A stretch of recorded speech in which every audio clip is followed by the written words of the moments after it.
தெரிவித்துக் கொள்கிறேன். நான் சட்டமேதை அம்பேத்கரை பற்றி பேசப் போகிறேன். அம்பேத்கர் 1891ஆம் ஆண்டு ஏப்ரல் 14ஆம் நாள் ராம்ஜி சக்பால் பீமாபாய் இணையருக்கு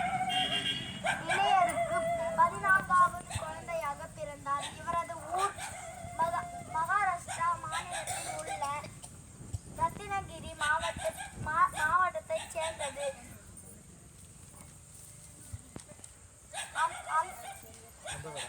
அந்தவாதே என்பதாகும்.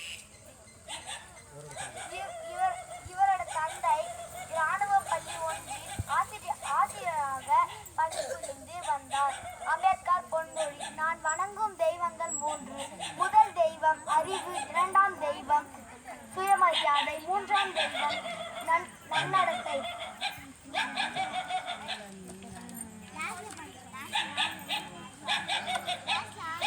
ஒதுக்கப்பட்ட மக்களை தம் வாழ்நாள் முழுவதும் உழைத்த அம்பேத்கர் 1956ஆம் ஆண்டு டிசம்பர் 6ஆம் நாள் காலமானார். அவருடைய மறைவிற்கு பின் இந்தியாவின் மிகப்பெரிய விருதான பாரத ரத்னா விருது 1990ஆம் ஆண்டு வழங்கப்பட்டது. நன்றி, வணக்கம்.